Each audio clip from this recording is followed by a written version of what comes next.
जो आज का मौजूदा विधायक है उसमें उसकी हल्का में कोई छवि नहीं है। उनके ऊपर तो कई तरह के आरोप लगे हुए हैं और कभी भी एरिया में कहीं भी लोगों के बीच में नहीं गया है। उस पुल के लिए कुछ करा जाए, लेकिन सरकार बेफिक्र है, उनको कोई करने की जरूरत नहीं, क्योंकि वो लोगों के भला चाहती नहीं है।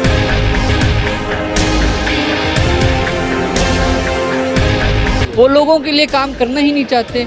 वो सत्ता प्राप्ति के लिए आए थे, सत्ता उन्होंने प्राप्त कर ली, आगे कुछ पता ही नहीं उनका लोगों का, वो चुनाव लड़ेंगे या नहीं लड़ेंगे। हरियाणा में कोई ऐसा स्टेडियम नहीं बना। पूर्व पेहवा के अंदर तो यहाँ पर जब वो आए थे ऐसे लुहावने वादे उन्होंने करे थे, हर गांव में स्टेडियम बनाऊंगा।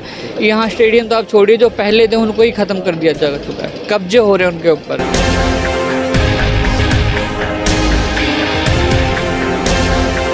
जिस तरह बादलों को गरजने से मोर प्रसन्न हो जाते हैं और कमल पुष्प जैसे भौरों के मन को आनंदित करते हैं, जिस तरह प्रकार सूर्य भगवान तालाबों के फूलों को आनंद देते हैं और बसंत ऋतु जिस प्रकार वन में रहने वालों को प्रसन्न करती है, तथा चंद्रमा से जिस तरह चकोर पक्षी का मन प्रसन्न होता है, उसी प्रकार आपका दर्शन हमारे हृदय में प्रेम पैदा करता है।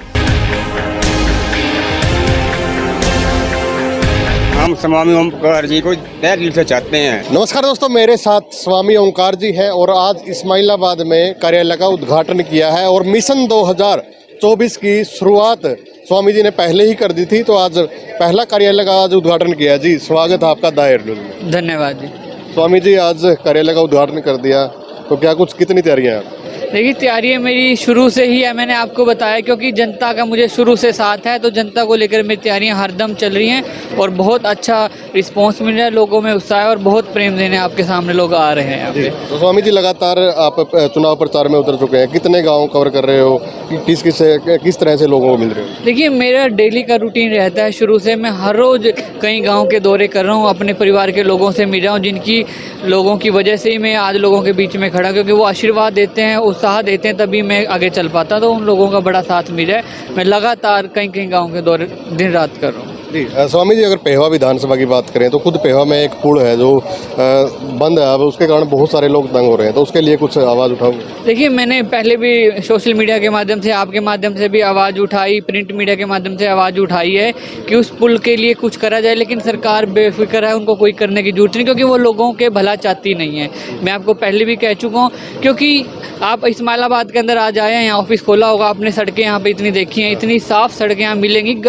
व्यक्ति तो क्या, गाड़ी भी फिसल के गिरती है। आप सोच लीजिए, चाहे इसको मजाक के माध्यम से ले लीजिए, इतना बुरा हाल यहाँ की सड़कों का हो रहा है, पैदल भी व्यक्ति चल नहीं सकता, गाड़ी तो बहुत दूर की बात है। वो लोगों के लिए काम करना ही नहीं चाहते। वो सत्ता प्राप्ति के लिए आए थे, सत्ता उन्होंने प्राप्त कर ली, आगे कुछ पता ही नहीं उनका लोगों को। देखिए, जितनी पार्टियों के यहाँ पर जितने चाहे एक्स MLA हैं, चाहे मौजूदा विधायक हैं, उनको खुद नहीं पता कि वो चुनाव लड़ेंगे नहीं लड़ेंगे। आप पूछ के भी देख लेना उनसे, वो यही कहेंगे अगर पार्टी ने चाहा तो चुनाव लड़ेंगे।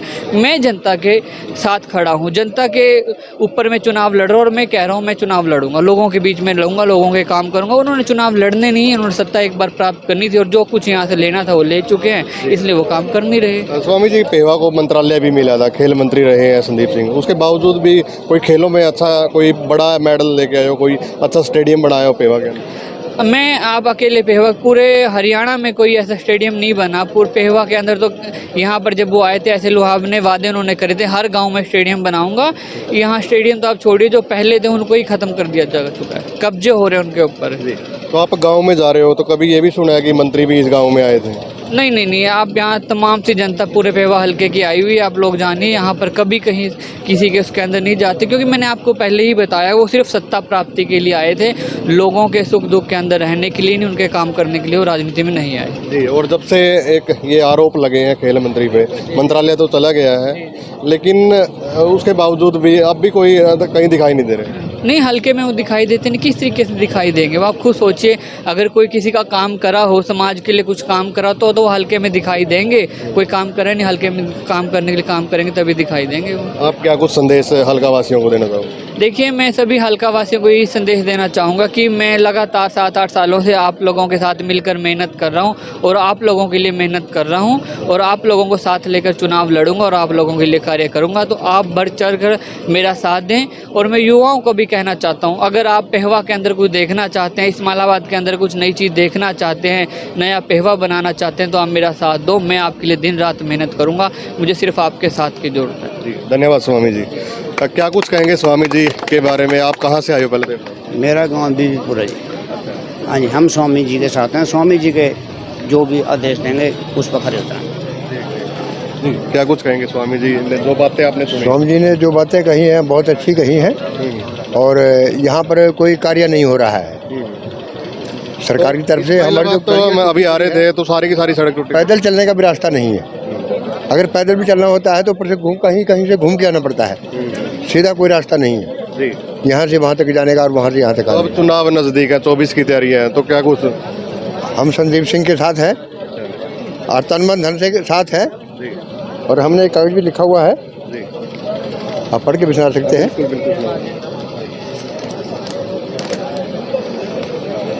हमारा और आपका श्लोक है बीच का जी। संदीप जी से।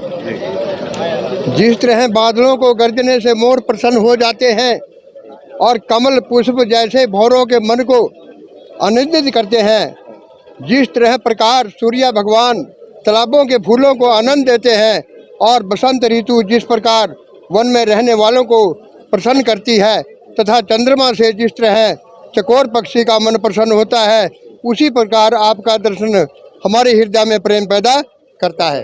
बोल जय हिंद जय भारत। एक श्लोक भी लिखा हुआ है स्वामी जी के समर्थन में, तो आप एक लगा सकते हैं कि स्वामी जी की फैन फॉलोइंग और स्वामी जी के जो समर्थन में लोग आ रहे हैं। जी आज बोल लो, ठीक है ना, बोल। क्या कुछ कहोगे स्वामी ओंकार जी के बारे में? हम स्वामी ओमकार जी को तहे दिल से चाहते हैं। ये एरिया के सबसे कर्मठ युवा नौजवान हैं और गरीब की सुनने वाले, दर्द समझने वाले इंसान हैं। नेक छवि के हैं, साफ दिल के हैं और कार्य करने वाले जुझारू नेता हैं। तो मौजूदा मंत्री भी रहे हैं और अब विधायक आपके पेवा से। जो आज का मौजूदा विधायक है उसकी हल्का में कोई छवि नहीं है। उनके ऊपर तो कई तरह के आरोप लगे हुए हैं और कभी भी एरिया में कहीं भी लोगों के बीच में नहीं गया है। उनका एरिया में कोई प्रभाव नहीं है और जो संदीप जी ओंकार आए हैं बहुत भारी मतों से जीत कर विजय होंगे। जी जी।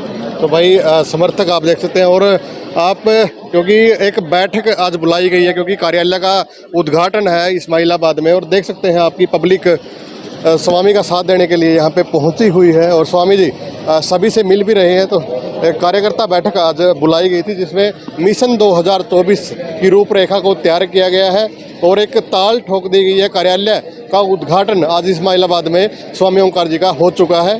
तो आप भी अपने कमेंट के माध्यम से राय जरूर दें और इस वीडियो को शेयर भी करते रहें। धन्यवाद।